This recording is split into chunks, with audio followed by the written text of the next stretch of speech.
তুমি কি দাজ্জাল সম্পর্কে কিছু জানো? এই দাজ্জাল কোথায় আছে তুমি কি সেটা জানো? এই দাজ্জাল কবে মুক্তি পাবে? এই দাজ্জালের অনুসারী কারা হবে? এই দাজ্জাল কোনো মানব জাতি না অন্য কোনো প্রাণী? এই দাজ্জালের শেষ পরিণতি কি হবে? দাজ্জাল কোন দ্বীপের মধ্যে রয়েছে এই সম্পর্কে কি কিছু বলা আছে? হ্যাঁ জেমিনি, তুমি কি শুনতে পাচ্ছ আমার কথা?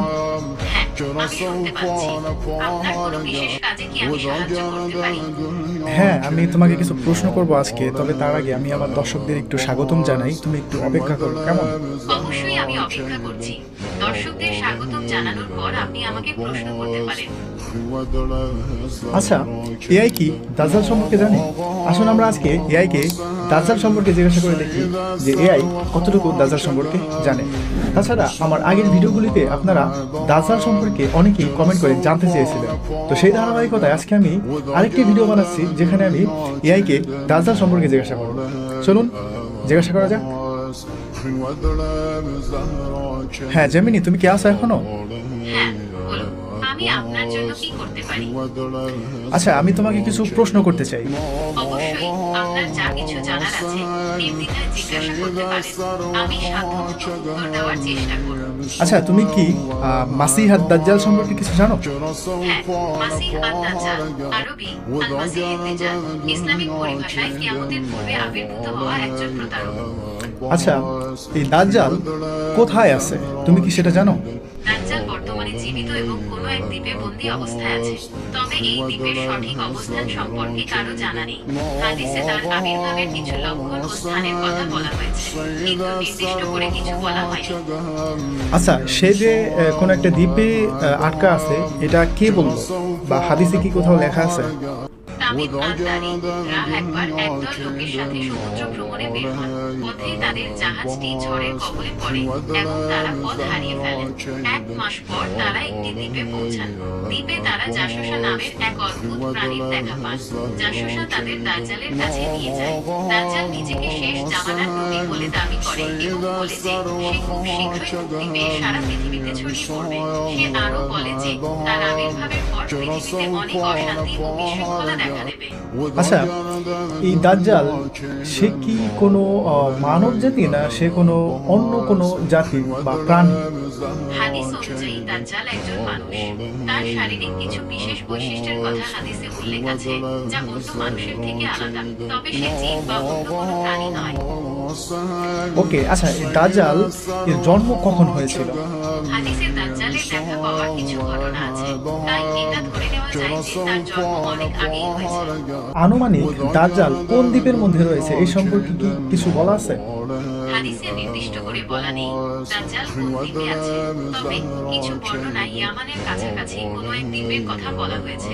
আবার কারো মতে এটি লোহিত সাগরে অবস্থিত কোনো দ্বীপ, তবে এর সঠিক অবস্থান আল্লাহ তাআলাই ভালো জানেন। আচ্ছা, এই দাজ্জাল সে কবে মুক্তি পাবে? এবং এই যে বর্তমান যুগটা চলতেছে 21 শতাব্দী, তো এই 21 শতাব্দীর মধ্যে কি দাজ্জালের আবির্ভাব হওয়ার কি কোনো সম্ভাবনা আছে? হাদিস বা কোরআনে কি বলে? দাজ্জালের আবির্ভাবের সময়কাল সম্পর্কে নির্দিষ্ট করে কিছু বলা যায় না, তবে হাদিস অনুসারে কিয়ামতের আগে কিছু বড় নিদর্শন প্রকাশ পাবে, যার মধ্যে দাজ্জালের আবির্ভাব অন্যতম। এই নিদর্শনগুলো এখনো প্রকাশ পায়নি, তাই দাজ্জালের আবির্ভাবের সময়কাল সম্পর্কে নিশ্চিতভাবে কিছু বলা সম্ভব নয়। আচ্ছা, দাজ্জাল কোথা থেকে বের হবে? সেই জায়গাটা কোথায়? বিভিন্ন হাদিস থেকে জানা যায় দাজ্জাল মূলত খোরাসান নামক অঞ্চল থেকে বের হবে, তবে তার আত্মপ্রকাশের পর সে সারা পৃথিবীতে ছড়িয়ে পড়বে। এই দাজ্জালের অনুসারী কারা হবে? হাদিস অনুযায়ী দাজ্জালের প্রধান অনুসারী হবে ইহুদিরা। এছাড়া কিছু দুর্বল ঈমানের মুসলিম এবং নারীরাও তার অনুসারী হবে। দাজ্জালের মিথ্যা অলৌকিকতায় বিভ্রান্ত হয়ে তারা তার অনুসরণ করবে। দাজ্জালের কি কি আউলিকতা থাকবে যেটা দেখে মানুষ তাকে ঈশ্বর বলে বিশ্বাস করবে? দাজ্জালের কিছু অলৌকিক ক্ষমতার কথা হাদিসে উল্লেখ আছে, যেমন সে মৃত মানুষকে জীবিত করতে পারবে, আকাশ থেকে বৃষ্টি বর্ষণ করতে পারবে এবং ভূমি থেকে ফসল উৎপাদন করতে পারবে। এই ক্ষমতাগুলো দেখে অনেক মানুষ তাকে ঈশ্বর বলে বিশ্বাস করবে। আচ্ছা, এই দাজ্জাল সে পৃথিবীতে কতদিন পর্যন্ত থাকবে? হাদিস অনুযায়ী দাজ্জাল পৃথিবীতে 40 দিন অবস্থান করবে। তবে এই 40 দিন সাধারণ দিনের মতো হবে না।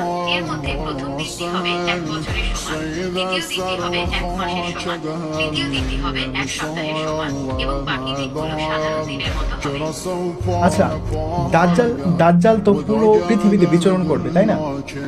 হ্যাঁ, হাদিস অনুযায়ী দাজ্জাল পুরো পৃথিবী ভ্রমণ করবে। দাজ্জাল পুরো পৃথিবী ঘুরবে, তবে মক্কা ও মদিনা শহরে ঢুকতে পারবে না। ফেরেশতারা এই শহর দুটি পাহারা দেবে। দাজ্জাল যখন মদিনার কাছে পৌঁছাবে, সেখানে ভূমিকম্প শুরু হবে। তখন ভয় পেয়ে তার অনেক অনুসারী মদিনা ছেড়ে পালাবে। এই দাজ্জালের শেষ পরিণতি কি হবে? এই দাজ্জালের ফিতনা শেষ কিভাবে হবে? দাজ্জালের শেষ পরিণতি হবে হযরত ঈসা আলাইহিস হাতে মৃত্যু। হাদিস অনুসারে হযরত ঈসা যখন দামেস্কের পূর্ব দিকে সাদা মিনারের কাছে অবতরণ। দামেস্ক হলো সিরিয়ার রাজধানী। এটি পৃথিবীর প্রাচীনতম শহরগুলোর মধ্যে অন্যতম। এই শহরের পূর্ব দিকে একটি সাদা মিনার আছে, যা ঈসা আহের মিনার নামে পরিচিত। হাদিস অনুসারে হযরত ঈসা আহের এই মিনারের কাছেই অবতরণ করবেন। আচ্ছা, তারপরে দাজ্জালের শেষ পরিণতি তার মৃত্যু। তো তারপরে পৃথিবী আর কতদিন পর্যন্ত থাকবে এবং তারপরে কিয়ামত হবে? দাজ্জালকে হত্যা করার পরে পৃথিবীতে শান্তি ফিরে আসবে। ঈসা আহের নেতৃত্বে ন্যায় বিচার প্রতিষ্ঠিত হবে এবং মানুষ আল্লাহর পথে চলবে। তবে এই শান্তি চিরস্থায়ী হবে না। কিয়ামতের আগে আরো কিছু ঘটনা ঘটবে। ইয়াজুজ ও মাজুজ নামের এক জাতির আবির্ভাব ঘটবে। তারা পৃথিবীতে ধ্বংসযজ্ঞ চালাবে। এরপর ঈসা আহের দোয়ায় আল্লাহ তাদের ধ্বংস করে দেবেন। তারপর কিছু বছর শান্তি বজায় থাকবে। এরপর পশ্চিম আকাশে সূর্য উঠবে, যা কিয়ামতের নিকটবর্তী হওয়ার লক্ষণ। আচ্ছা, ঠিক আছে, তোমাকে অনেক ধন্যবাদ। আর এই ইয়াজুজ মাজুজ নিয়ে আমি একটি ভিডিও বানিয়েছি, এটি পড়বে, আমি ডেসক্রিপশনে লিঙ্ক দিয়ে দেবো, আপনারা সেই ভিডিওটি দেখতে পারেন। এই ছিল আমার আজকের জিজ্ঞাসা এআইকে দাজ্জাল সম্পর্কে। তো আমি যতটুকু পড়েছি এবং যতটুকু জেনেছি, এআই খুব সুন্দরভাবে উত্তরগুলি দিয়েছে এবং এখানে আমি কোনো ভুল দেখতে পাইনি। যদি আপনারা কোনো ভুল দেখে থাকেন তাহলে অবশ্যই আপনারা কমেন্ট করে জানাতে পারেন যে এআই এখানে ভুল বলেছে।